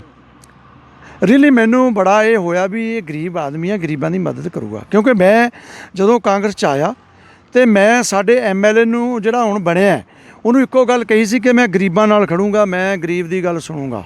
ਨੰਬਰ 2 ਤੇ ਮੈਂ ਤੇਰੇ ਨਾਲ ਇਮਾਨਦਾਰੀ ਨਾਲ ਕੰਮ ਕਰੂੰਗਾ। ਨੰਬਰ 3 ਤੇ ਮੇਰੇ ਤੋਂ ਮੈਂ 18 ਘੰਟੇ ਕੰਮ ਕਰੂੰਗਾ, ਲੇਕਿਨ ਲੋਕਾਂ ਲਈ ਕਰੂੰਗਾ। ਇਹ ਕਹਿਣਾ ਕਿ ਮੇਰੇ ਲਈ ਕਰੋ, ਮੈਂ ਨਹੀਂ ਕਰ ਸਕਦਾ ਹੈਗਾ। ਉਹਨੇ ਕਿਹਾ ਠੀਕ ਹੈ, ਓਕੇ, ਪਰੰਤੂ ਚਲੋ ਅੱਗੇ ਉਹਨਾਂ ਦੀਆਂ ਮਜਬੂਰੀਆਂ ਨੇ ਜੋ ਵੀ ਹੈਗੀਆਂ ਨੇ, ਪਰੰਤੂ ਮੈਂ ਮਤਲਬ ਆਪਣੇ ਅਸੂਲਾਂ ਤੇ ਇਸ ਗੱਲ ਤੇ ਡਿਟਰਮਿਨਡ ਹੈਗਾ ਕਿ ਦੇਸ਼ ਦੇ ਜਿਹੜੇ ਮਤਲਬ ਹੁਣ ਦੇ ਇਹ ਰਾਜੇ ਨੇ, ਇਹਨਾਂ ਨੂੰ ਘੱਟੋ ਘੱਟ ਸੋਚ ਕੇ ਚੱਲਣਾ ਚਾਹੀਦਾ ਹੈ ਕਿ ਅੱਜ ਸੜਕਾਂ ਤੇ ਕਿਸਾਨ, ਮਜ਼ਦੂਰ, ਛੋਟੇ ਦੁਕਾਨਦਾਰ, ਔਰ ਤੁਸੀਂ ਵੇਖੋ ਵੀ ਹਰੇਕ ਵਰਗ ਜਿਹੜਾ ਨਾ ਉਹ ਸੜਕਾਂ ਤੇ ਆ ਗਿਆ ਹੈ ਅਮਨਦੀਪ ਜੀ। ਤੇ ਮੈਂ ਕਹਿੰਦਾ ਵੀ ਉਹਨਾਂ ਨੂੰ ਸੜਕਾਂ ਤੇ ਆਉਣ ਦੀ ਲੋੜ ਨਹੀਂ ਹੈ। ਜੇ ਹੁਣ ਘਰ ਦਾ ਲਾਣੇਦਾਰ ਮਤਲਬ ਸਾਰਿਆਂ ਨੂੰ ਇਕਸਾਰ ਸਮਝ ਕੇ ਥੋੜ੍ਹੀ ਜਿਹੀ ਬਚਤ ਕਰਕੇ ਸਾਰਿਆਂ ਦੀ ਢਿੱਡ ਭਰਦਾ ਤੇ ਫਿਰ ਘਰੇ ਰਿਜੈਂਟਮੈਂਟ ਨਹੀਂ ਹੁੰਦੀ। ਨਰਿੰਦਰ ਮੋਦੀ ਕਹਿੰਦੇ ਨੇ ਕਿ ਆਮਦਨ ਦੁੱਗਣੀ ਹੋਊ ਕਿਸਾਨਾਂ ਦੀ, ਬਹੁਤ ਵੱਡੇ ਫਾਇਦੇ ਹੋਣਗੇ ਕਿਸਾਨਾਂ ਨੂੰ, ਖੁੱਲੀਆਂ ਮੰਡੀਆਂ ਮਿਲਣਗੇ, ਜਿੱਥੇ ਮਰਜ਼ੀ ਵੇਚਣ, ਫਸਲਾਂ ਦੇ ਰੇਟ ਵੱਧ ਕੇ ਮਿਲਣਗੇ। ਕੀ ਕਹੋਗੇ? ਨਹੀਂ ਦੇਖੋ, ਖੁੱਲੀ ਮੰਡੀ 'ਚ ਤਾਂ ਬੜੀ ਪ੍ਰੋਬਲਮ ਹੈ। ਹੁਣ ਆਪਾਂ ਨੂੰ ਸਾਰਿਆਂ ਦੇ ਸਾਹਮਣੇ ਆ ਗਿਆ ਕਿ ਹਰਿਆਣੇ ਨੇ ਬਾਹਰਲੀ ਜੀਰੀ ਬੰਦ ਹੀ ਕਰਤੀ। ਉਹ ਸਾਰਾ ਮਤਲਬ ਕਿ ਹਿੰਦੁਸਤਾਨ ਆਊਗਾ ਪੰਜਾਬ ਦੇ ਵਿੱਚ, ਹਰਿਆਣੇ 'ਚ ਔਰ ਪੱਛਮੀ ਯੂਪੀ ਦੇ ਵਿੱਚ, ਜਿੱਥੇ ਸਾਨੂੰ 6% ਬੰਦਿਆਂ ਨੂੰ MSP ਮਿਲਦੀ ਹੈ, ਉਹ ਵੀ 3 ਫਸਲਾਂ ਤੇ, 23 ਫਸਲਾਂ 'ਚੋਂ 3 ਫਸਲਾਂ 'ਤੇ ਮਿਲ ਰਹੀ ਹੈ। ਉਹ ਵੀ ਕਈ ਵਾਰੀ ਇੱਧਰ ਉੱਧਰ ਹੋ ਜਾਂਦਾ। ਸੋ ਮਤਲਬ ਇਹ ਹੈ ਵੀ 23 ਦੀਆਂ 23 ਫਸਲਾਂ 'ਤੇ ਜਿਹੜਾ ਮਤਲਬ ਕਿ ਜਿਹੜੀ ਲੋਸ ਦੀ ਭਰਮਾਈ ਹੈ ਉਹ ਤਾਂ ਸਟੇਟ ਦੀ ਜ਼ਿੰਮੇਵਾਰੀ ਹੈ, ਉਹ ਸਟੇਟ ਨੂੰ ਦੇਣਾ ਚਾਹੀਦਾ। ਤੇ ਲੋਕ ਕਿੱਥੇ ਜਾਣਗੇ ਜੇ ਤੁਸੀਂ ਕੋਈ ਵੀ ਕੰਮ ਕਰਦੇ ਹੋ ਪ੍ਰੋਫਿਟ ਲਈ ਕਰਦੇ ਹੋ। ਅੱਜ ਤੁਸੀਂ ਵੇਖੋ ਔਨ ਰਿਕਾਰਡ ਹੈ, ਅਬਾਨੀ ਤੇ ਅਡਾਨੀ ਦੀ ਜਿਹੜੀ ਆਮਦਨ ਹੈ ਨਾ, ਉਹ ਮੋਦੀ ਜੀ ਦੇ ਬਣਨ ਤੋਂ ਪਹਿਲਾਂ 4 ਲੱਖ ਕਰੋੜ ਤੇ ਕਲਮ ਚੱਲਦੀ ਸੀ, 4-4 ਲੱਖ ਕਰੋੜ ਤੇ ਉਹਨਾਂ ਦੀ, ਅੱਜ 16-17 ਲੱਖ ਕਰੋੜ ਤੇ ਕਲਮ ਚੱਲ ਰਹੀ ਹੈ ਉਹਨਾਂ ਦੀ। ਕਿੱਥੋਂ ਆ ਗਏ ਪੈਸੇ? ਤੇ ਹੁਣ ਇਹ ਬਿੱਲ ਵੀ ਜਿਹੜੀ ਕੋਈ ਮਜਬੂਰੀ ਹੈ, 10 ਦਿਨਾਂ 'ਚ ਸੈਸ਼ਨ ਉਠਾਤਾ, 10 ਦਿਨਾਂ 'ਚ 25 ਪਾਸ ਕਰਤੇ ਐਕਟ। ਉਹਨਾਂ ਦੇ ਵਿੱਚੋਂ ਜਿਹੜਾ ਵਰਕਰ ਕੋਡ ਹੈ, ਮਜ਼ਦੂਰਾਂ ਦਾ ਲੇਬਰਰ ਕੋਡ ਨੇ, ਉਹ ਵੀ ਚੇਂਜ ਕਰਤੇ। ਆਹ ਦੇਖੋ ਗੁਜਰਾਤ ਦੇ ਵਿੱਚ ਕੀ ਕੀਤਾ ਵਰਕਰਾਂ ਦਾ, ਮਤਲਬ ਕਿ ਜੋ ਸਟੇਟ ਨੇ ਕੀਤਾ ਸੀ ਕਿ ਉਹਨਾਂ ਦਾ ਅਸੀਂ ਓਵਰ ਟਾਈਮ ਨਹੀਂ ਦੇਣਾ, ਮਜ਼ਦੂਰ ਕਿੱਥੇ ਜਾਣਗੇ ਜਿਹੜਾ 8 ਘੰਟੇ ਤੋਂ ਵੱਧ 10 ਘੰਟੇ ਤੋਂ ਵੱਧ ਕੰਮ ਕਰਦਾ। ਉਹ ਸੁਪਰੀਮ ਕੋਰਟ ਨੇ ਨਾਲ ਇਨਵਰਟ ਕਰਤਾ ਉਹਨਾਂ ਦਾ ਆਰਡਰ, ਖਤਮ ਕਰਤਾ ਉਹ ਆਰਡਰ। ਇੱਦਾਂ ਹੀ ਹੋਰ ਉਹਨਾਂ ਦੀ ਵੈਲਫੇਅਰ ਲਈ, ਉਹਨਾਂ ਦੀ ਚੰਗਿਆਈ ਲਈ, ਉਹਨਾਂ ਨੂੰ ਚੰਗੀਆਂ ਮਤਲਬ ਕਿ ਦੇਣ ਲਈ ਤਨਖਾਹਾਂ। ਔਰ ਜਿਹੜੀ ਇੰਡਸਟਰੀ ਆ ਉਹ ਤਾਂ ਡਿਪੈਂਡ ਹੀ ਕਰਦੀ ਹੈ ਲੇਬਰ 'ਤੇ। ਅੱਛਾ, ਫਿਰ ਜਦੋਂ ਆਏ ਸੀ ਮੋਦੀ ਜੀ, ਉਹਨਾਂ ਦਾ ਸਭ ਨੂੰ ਵੈਰੀ ਇੰਪੋਰਟੈਂਟ ਏਜੰਡਾ ਪਤਾ ਕੀ ਸੀ ਕਿ ਮੈਂ ਇਸ ਦੇਸ਼ ਦੇ ਬੱਚਿਆਂ ਨੂੰ, ਅੱਜ 60 ਕਰੋੜ ਦੇ ਕਰੀਬ ਨੌਜਵਾਨ ਸਾਡੀਆਂ ਧੀਆਂ ਤੇ ਸਾਡੇ ਪੁੱਤਰ ਨੇ ਜਿਹੜੇ ਵਿਚਾਰੇ ਆਹ ਕਰਦੇ ਫਿਰਦੇ ਨੇ, ਭੁੱਖੇ ਮਰਦੇ ਫਿਰਦੇ ਨੇ, ਸਟ੍ਰਾਈਕਾਂ ਕਰ ਰਹੇ ਨੇ, ਕਿ ਮੈਂ ਉਹਨਾਂ ਨੂੰ ਸਕਿੱਲ ਡਿਵੈਲਪਮੈਂਟ ਦੇਵਾਂਗਾ। ਲੇਕਿਨ ਸਕਿੱਲ ਡਿਵੈਲਪਮੈਂਟ ਦਿੱਤੀ ਹੈ ਚਾਈਨਾ ਨੇ, ਉਹਨਾਂ ਦੇ 88% ਜਿਹੜੇ ਬੱਚੇ ਨੇ ਉਹ ਸਕਿੱਲ ਡਿਵੈਲਪਮੈਂਟ 'ਚ ਨੇ। ਔਰ ਉਹ ਦੇਖ ਲਓ ਦੇਸ਼ ਕਿੱਥੇ ਪਹੁੰਚ ਗਿਆ, ਅਤੇ ਸਾਡੇ ਇੱਥੇ 12% ਨੇ। ਅਤੇ ਇਹ ਸਕਿੱਲ ਸਾਨੂੰ ਦੇਣਗੇ ਵੀ ਕਿਉਂ? ਹੁਣ ਅਫਸਰਾਂ ਨੂੰ ਜਿਹੜਾ 511 ਕਰੋੜ ਰੁਪਈਆ ਹੈ ਜੀ ਇਹਨਾਂ ਨੇ ਆਪਣੀ ਟ੍ਰੇਨਿੰਗ ਲਈ ਅਫਸਰਾਂ ਲਈ ਰਿਲੀਜ਼ ਕੀਤਾ ਹੈ, ਉਹਦੀ ਕੀ ਲੋੜ ਸੀਗੀ? ਅਫਸਰ ਕੋਈ ਹੁਣ ਜਿਹੜੇ ਇਸ ਟਾਈਮ 'ਚ ਟ੍ਰੇਨਿੰਗ ਲੈਣ ਜੋਗੇ ਰਹਿ ਗਏ? ਉਹ ਤੁਸੀਂ ਗਰੀਬਾਂ ਨੂੰ, ਆਪਣੇ ਜਿਹੜੇ ਮੁੰਡੇ ਸਾਡੇ 10ਵੀਂ 12ਵੀਂ ਪੜ੍ਹੇ ਹੋਏ ਨੇ, ਉਹਨਾਂ ਨੂੰ ਸਕਿੱਲ ਡਿਵੈਲਪਮੈਂਟ 'ਚ ਲੈ ਕੇ, ਫਿਰ ਉਹਨੂੰ ਹੌਲੀ ਸੈਲਫ ਇੰਪਲਾਇਮੈਂਟ। ਤੁਹਾਨੂੰ ਪਤਾ ਮੈਂ ਸੈਲਫ ਇੰਪਲਾਇਮੈਂਟ ਦੀ ਦੇਣ ਆ। ਸੈਲਫ ਇੰਪਲਾਇਮੈਂਟ ਦੇ ਵਿੱਚ ਮੈਂ ਤੁਹਾਡੇ ਇੱਥੇ ਇਸੇ ਇਲਾਕੇ 'ਚ ਬਿਜ਼ਨਸ ਕਰਦਾ ਰਿਹਾ, ਕਸਟਮ ਸਰਵਿਸ ਵੀ ਕੀਤੀ ਹੈ। 2-3 ਟਰੈਕਟਰ ਮੈਨੂੰ ਦਿੱਤੇ ਸੀ ਗੌਰਮੈਂਟ ਨੇ ਉਸ ਵੇਲੇ ਫੋਕਲ ਪੁਆਇੰਟਾਂ 'ਤੇ। ਔਰ ਮੇਰੀ ਫਰਟੀਲਾਈਜ਼ਰ ਦੀ ਏਜੰਸੀ ਸੀ, ਪੈਸਟੀਸਾਈਡ, ਇਨਸੈਕਟੀਸਾਈਡ ਜਾਂ ਸੀਡਸ ਦੀ ਏਜੰਸੀ ਸੀਗੀ। ਔਰ ਮੈਂ ਬਹੁਤ ਸੋਹਣਾ ਕੰਮ ਕੀਤਾ, ਕਦੇ ਕਿਸੇ ਦੀ ਸ਼ਿਕਾਇਤ ਨਹੀਂ ਸੀਗੀ, ਮਤਲਬ ਕਿ ਘੱਟ ਵੱਧ ਦੀ। ਸੋ ਇਹ ਆ ਵੀ ਮਤਲਬ ਕਿ ਮੁੰਡਿਆਂ ਨੂੰ ਕਿਸੇ ਪਾਸੇ ਵੱਲ ਵੀ, ਜਾਣੀ ਕਿ ਸਰਕਾਰਾਂ ਕੋਲ ਟਾਈਮ ਹੀ ਨਹੀਂ ਹੈ ਬੇਰੁਜ਼ਗਾਰਾਂ ਨੂੰ ਦੇਖਣ ਦਾ। ਅੱਜ ਜਵਾਨੀ ਸਾਡੀ ਇੰਨੀ ਵਧੀਆ, ਮਿਹਨਤੀ ਹੈ, ਬੜੇ ਤਕੜੇ ਨੇ। ਜੇ ਅੱਜ ਮੈਂ ਵੀ 18 ਘੰਟੇ ਕੰਮ ਕਰਦਾ, 5-6 ਘੰਟੇ ਸੌਣਾ, ਅਤੇ ਫਿਰ ਮੇਰੇ ਬੱਚੇ ਕਿਉਂ ਮਤਲਬ ਕਿ 4 ਘੰਟੇ ਹੀ ਸੌਂ ਕੇ ਰੱਜ ਲੈਣਗੇ? ਉਹ ਕੰਮ ਕਰਨਗੇ, ਅੱਗੇ ਵਧਣਗੇ। ਤੁਸੀਂ ਵੇਖੋ ਫੋਰਨ ਦੇ ਵਿੱਚ ਜਾ ਰਹੇ ਨੇ, ਸਾਡੀ ਸਾਰੀ ਕਰੰਸੀ ਫੋਰਨ 'ਚ ਜਾ ਰਹੀ ਹੈ। 2 ਲੱਖ ਕਰੋੜ ਦੇ ਕਰੀਬ ਸਾਡੀ ਜਿਹੜੀ ਇੱਕ ਕਰੰਸੀ ਹੈ ਨਾ ਹਿੰਦੁਸਤਾਨ ਦੀ, ਉਹ ਫੋਰਨ ਦੇ ਵਿੱਚ ਚਲੀ ਗਈ ਹੈ। ਤੁਹਾਨੂੰ ਨਹੀਂ ਲੱਗਦਾ ਸਮੇਂ ਦੀ ਮੁੱਖ ਲੋੜ ਆ ਕਿ ਨੌਜਵਾਨ ਕਿਉਂ ਬਾਹਰ ਜਾ ਰਹੇ ਨੇ, ਉਹਨਾਂ ਨੂੰ ਰੋਕਿਆ ਜਾਵੇ, ਉਹਨਾਂ ਨੂੰ ਰੁਜ਼ਗਾਰ ਦਿੱਤਾ ਜਾਵੇ, ਤਾਂ ਕਿ ਜਿਹੜੇ ਵਧੀਆ ਦਿਮਾਗ ਨੇ, ਪੂਰੇ ਤੇਜ਼ ਦਿਮਾਗ ਨੇ, ਉਹ ਆਪਣੇ ਦੇਸ਼ 'ਚ ਰਹਿਣ, ਆਪਣੇ ਸੂਬੇ 'ਚ ਰਹਿਣ? ਦੇਖੋ, ਇਹਦੀ ਉਦਾਹਰਨ ਤਾਂ ਮੈਂ ਬੈਠਾ, ਕਿਉਂਕਿ ਮੈਂ ਰਾਤ ਦੀਆਂ ਕਲਾਸਾਂ 'ਚ ਆਪਣੀ MA LLB ਕੀਤੀ, ਵਧੀਆ ਨੰਬਰ ਲਏ। ਔਰ ਦਿਨ ਦੇ ਵਿੱਚ ਮੈਂ ਬਿਜ਼ਨਸ ਕਰਦਾ ਸੀ, ਅਤੇ ਉਦੋਂ ਬਾਅਦ ਮੈਂ 10 ਬੰਦੇ ਇੰਪਲਾਈ ਵੀ ਰੱਖੇ ਹੋਏ ਸੀਗੇ। ਹੌਲੀ ਹੌਲੀ ਜਦੋਂ ਮੇਰਾ ਕੰਮ ਵੱਧਦਾ ਗਿਆ, ਅਤੇ ਮੈਨੂੰ ਲੋਨ ਮਿਲਿਆ ਸੀ 5% 'ਤੇ। ਅਤੇ ਇੱਕ ਟਰੈਕਟਰ ਸਾਡੇ ਕੋਲ ਆਪਦਾ ਸੀ, ਅਤੇ 2 ਟਰੈਕਟਰ ਸਾਨੂੰ ਇੱਧਰੋਂ ਮਿਲੇ ਸੀਗੇ। ਬਾਕੀ ਹੋਰ ਫਰਟੀਲਾਈਜ਼ਰ ਦੀ ਲਿਮਟ ਹੋ ਗਈ, ਹੋਰ ਸਾਰਾ ਹੋ ਗਿਆ। ਅਤੇ ਮੇਰੇ ਕੋਲ ਅੱਜ ਉਹ ਟਰੈਕਟਰ ਜਿਹੜਾ ਮਤਲਬ ਐਗਰੋ ਸਰਵਿਸ ਸੈਂਟਰ 'ਚ ਲਿਆ ਸੀ, ਉਹ ਖੜ੍ਹਾ ਹੈ ਘਰੇ 2944 ਹੈ ਜੀ, PNC। ਅਤੇ ਉਹੀ ਕੰਮ ਕਰ ਰਿਹਾ 19 ਸਾਲਾਂ ਦਾ। ਬਿਲਕੁਲ ਹੀ ਰਿਪੇਅਰ ਕਰਾਉਣਾ, ਨਵਾਂ ਨਹੀਂ ਲਿਆ ਕਿ ਮੈਂ ਕਿਹਾ ਜ਼ਿਆਦਾ ਪੈਸੇ ਨਹੀਂ ਲਾਉਣੇ ਕਾਕਾ, ਆਪਾਂ ਕਰਜ਼ਾਈ ਹੋ ਜਾਵਾਂਗੇ। ਔਰ ਬੈਂਕਾਂ ਦਾ ਕਰਜ਼ਾ ਦਿਨ ਰਾਤ ਵਸੂਲਦਾ। ਮੇਰੇ ਫਾਦਰ ਕਹਿੰਦੇ ਹੁੰਦੇ ਸੀ, ਇੱਕ ਨਸ਼ਾ ਨਾ ਲਿਓ, ਕਿਸੇ ਤੋਂ ਉਧਾਰ ਨਾ ਲਿਓ, ਬੈਂਕਾਂ ਤੋਂ ਨਾ ਲਿਓ, ਤੇ ਮਾਰੇ ਜਾਓਗੇ, ਆਪਦੀ ਕਿਰਤ ਕਰਕੇ ਖਾਓ। ਵਿਹਲਾ ਸਮਾਂ ਹਮੇਸ਼ਾ ਬੰਦੇ ਨੂੰ ਖਰਾਬ ਕਰਦਾ। ਪੰਜਾਬ ਸਰਕਾਰ ਦੀ ਕਾਰਗੁਜ਼ਾਰੀ ਕਿਵੇਂ ਚੱਲ ਰਹੀ ਆ ਅੱਜ ਦੇ ਸਮੇਂ? ਤੁਹਾਨੂੰ ਕੀ ਲੱਗਦਾ, ਲੋਕਾਂ ਲਈ ਸਹੂਲਤਾਂ ਦਿੱਤੀਆਂ ਜਾ ਰਹੀਆਂ ਨੇ, ਵਾਅਦੇ ਪੂਰੇ ਕੀਤੇ ਜਾ ਰਹੇ ਨੇ? ਦੇਖੋ, ਮੈਂ ਇੰਨੀ ਗੱਲ ਤਾਂ ਜ਼ਰੂਰ ਕਹੂੰਗਾ ਵੀ ਕੈਪਟਨ ਸਾਹਿਬ ਨੇ ਜਦੋਂ ਪਿੱਛੇ 5 ਸਾਲ ਦੇ ਵਿੱਚ, ਉਦੋਂ ਮੈਂ ਆਪਣਾ ਜੋਬ ਦੇ ਵਿੱਚ ਸੀਗਾ, ਅਤੇ ਉਸ ਟਾਈਮ ਅਫਸਰ ਥਰ ਕੰਬਦੇ ਸੀ। ਇਹ ਹੁੰਦਾ ਸੀ ਕਿ 9:05 'ਤੇ ਜਿਹੜਾ ਆ ਗਿਆ ਨਾ, ਉਹਨੂੰ ਸਸਪੈਂਡ ਹੀ ਹੋ ਜਾਂਦਾ ਸੀ ਉਹ। ਔਰ ਮੈਂ ਭੱਜੇ ਆਉਂਦੇ ਦੇਖੇ ਨੇ ਮੇਰੇ ਡਿਸਟ੍ਰਿਕਟ ਹੈੱਡ, ਜੇ 5 ਮਿੰਟ 7 ਮਿੰਟ ਮੈਂ ਪਹਿਲਾਂ ਆ ਜਾਂਦਾ ਸੀਗਾ। ਅਤੇ ਇਹ ਹੁੰਦਾ ਸੀ ਵੀ ਨਹੀਂ, ਕੰਮ ਕਰਨਾ, ਸਮੇਂ ਸਿਰ ਰੋਟੀ ਖਾਣੀ ਹੈ, ਸਮੇਂ ਸਿਰ ਫੇਰ ਦਫ਼ਤਰ ਆਉਣਾ, ਅਤੇ ਟੂਰ ਆਪਣਾ ਪਾ ਕੇ ਜਾਣਾ ਜਿੱਧਰ ਵੀ ਜਾਣਾ। ਅਤੇ ਹੁਣ ਤਾਂ ਮਤਲਬ ਕੋਈ ਪੁੱਛ ਗਿੱਛੇ ਨਹੀਂ ਹੈ ਕਿਸੇ ਦੀ। ਇਸ ਗੱਲ 'ਤੇ ਐਡਮਿਨਿਸਟ੍ਰੇਸ਼ਨ ਤਾਂ ਚੁਸਤ ਦਰੁਸਤ ਉਦੋਂ ਹੁੰਦਾ ਜਦੋਂ ਸਾਰੇ ਆਪਾਂ ਉਹਨਾਂ ਨੂੰ ਮਤਲਬ ਕਿ ਉਹਨਾਂ ਦੇ ਪਿੱਛੇ ਪੈ ਕੇ ਰਹੀਏ, ਉਹਨਾਂ ਨੂੰ ਵੈਰੀਫਾਈ ਕਰੀਏ। ਕਿਉਂ? Why not? We are not going after those people day by day, week by week, month by month. ਯਾਨੀ ਕਿ 2002 ਤੋਂ 2007 ਵਾਲਾ ਕੈਪਟਨ ਪੰਜਾਬ ਦਾ ਨਹੀਂ ਰਿਹਾ? ਨਹੀਂ, ਮਤਲਬ ਦੇਖੋ, ਰਹੇ ਵਾਲੀ ਤਾਂ ਗੱਲ ਨਹੀਂ ਹੈਗੀ। ਚਲੋ ਫਿਰ ਵੀ ਉਹ ਬੜੀ 2/3 ਮੈਜੋਰਟੀ ਦੇ ਵਿੱਚ ਹੈਗੇ ਨੇ। ਲੋਕਾਂ ਨੂੰ ਉਹਨਾਂ ਨੇ ਬੜੇ ਮਾਣ ਨਾਲ, ਮੇਰੇ ਯਾਦ ਹੈ ਕਿ ਮੈਨੂੰ ਕਈ ਵਾਰੀ ਮੈਂ ਵੱਡੇ ਪਿੰਡਾਂ 'ਚ ਘਰ ਵੀ ਵੋਟ ਮੰਗੀ ਆਪਦੇ MLA ਲਈ, ਉਹ ਕੈਪਟਨ ਸਾਹਿਬ ਦੇ ਨਾਂ 'ਤੇ ਹੀ ਮੰਗੀ ਸੀ ਉਦੋਂ। ਔਰ ਕੈਪਟਨ ਸਾਹਿਬ ਦੇ ਨਾਂ 'ਤੇ ਹੀ ਵੋਟਾਂ ਪਈਆਂ ਨੇ, ਉਹਨਾਂ ਦੇ ਨਾਂ 'ਤੇ ਹੀ ਉਦੋਂ ਮਿਨਿਸਟਰੀ ਬਣੀ ਹੈ ਹੁਣ ਆ ਜਿਹੜੀ ਚੱਲ ਰਹੀ ਹੈ। ਪਰੰਤੂ ਅਸੀਂ ਓਨਾ ਕੰਮ ਨਹੀਂ ਕਰ ਸਕੇ। ਦੇਖੋ, ਮੈਂ ਝੂਠ ਨਹੀਂ ਬੋਲਦਾ, ਭਾਵੇਂ ਮੇਰੀ ਸਰਕਾਰ ਹੈ ਅਤੇ ਭਾਵੇਂ ਮਤਲਬ ਦੂਜੀਆਂ ਸਰਕਾਰਾਂ ਨੇ ਜਿਹੜੇ ਚਲੇ ਗਏ ਨਾ, ਉਹਨਾਂ ਨੂੰ ਤਾਂ ਜਮੀ ਖਤਮ ਕਰਤਾ ਲੋਕਾਂ ਨੇ।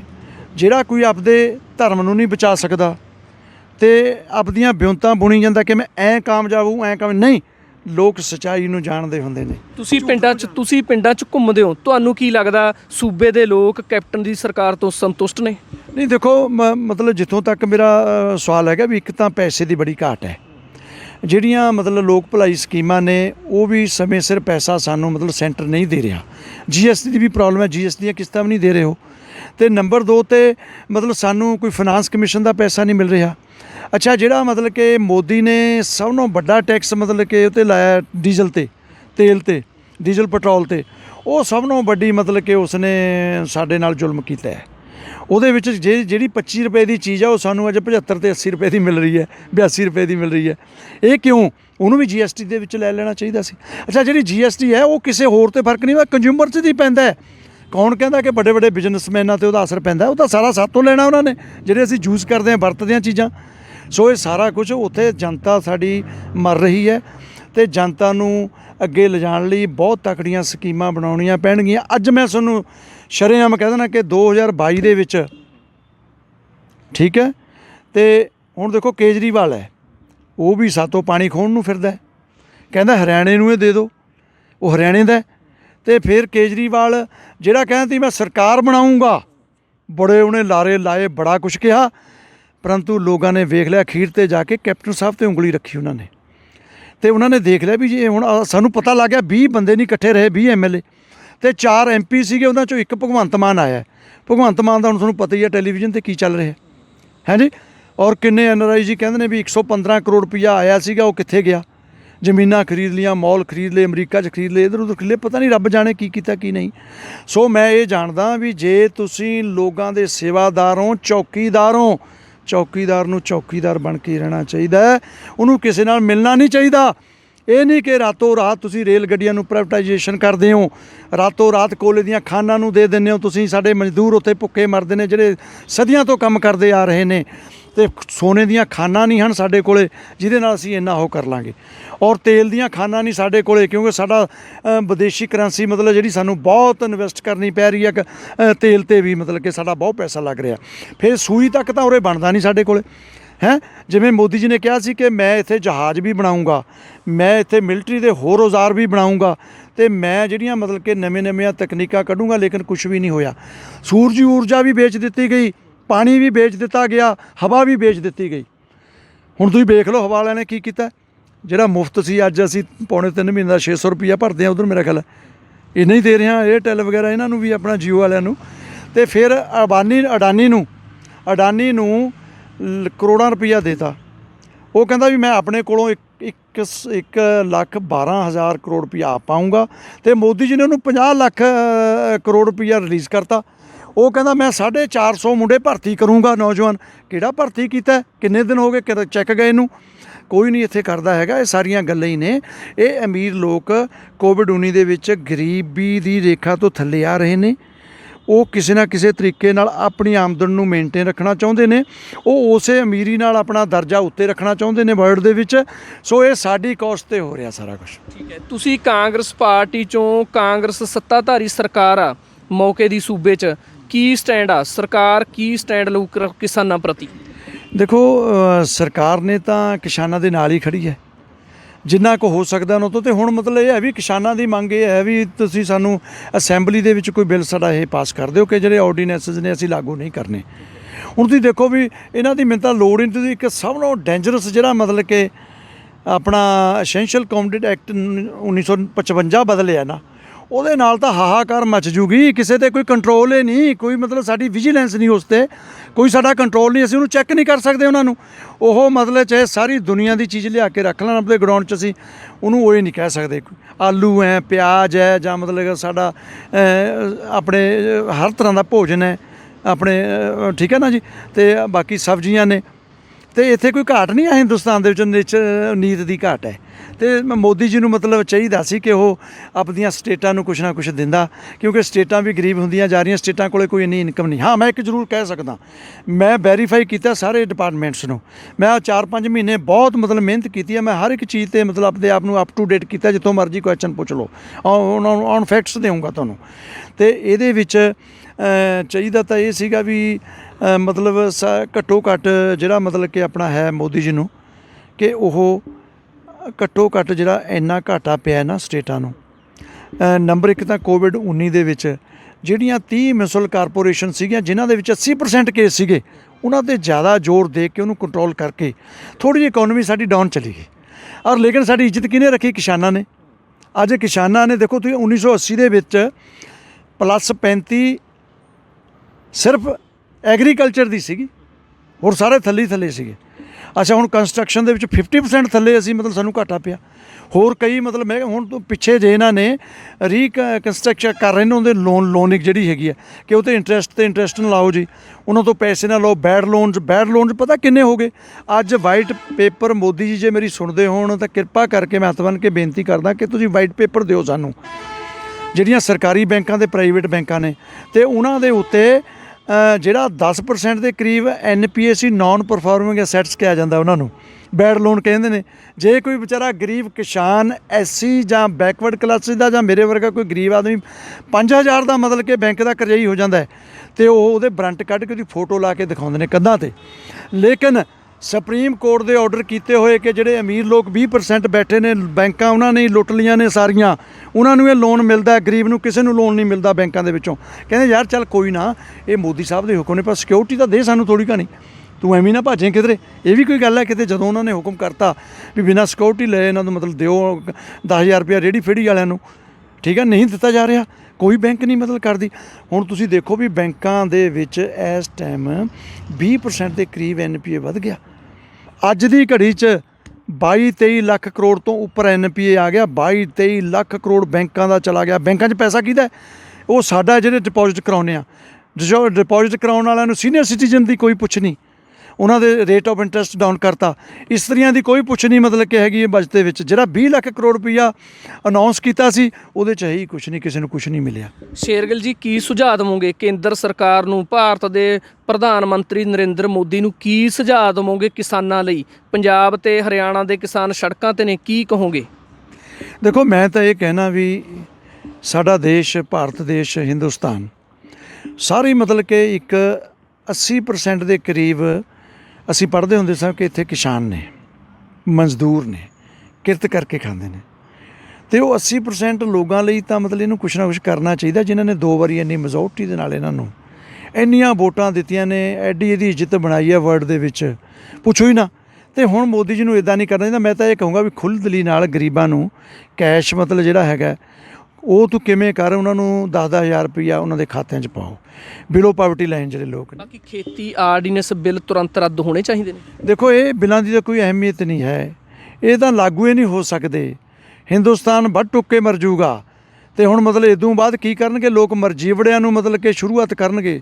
ਉਹਦੇ ਨਾਲ ਸਭ ਨੂੰ ਪਹਿਲਾਂ ਮਰਜੀਵੜਾ ਮੈਂ ਬਣੂੰਗਾ। ਜੇ 1 ਲੱਖ ਮਰਜੀਵੜਾ ਪੰਜਾਬ ਦੇ ਵਿੱਚੋਂ ਹੁੰਦਾ, ਉਹ ਸਭ ਨੂੰ ਪਹਿਲਾਂ ਮੈਂ ਮਰਜੀਵੜਾ ਬਣੂੰਗਾ ਕਿਸਾਨਾਂ ਦੇ ਲਈ, ਕਿਰਤੀਆਂ ਲਈ, ਗਰੀਬਾਂ ਲਈ।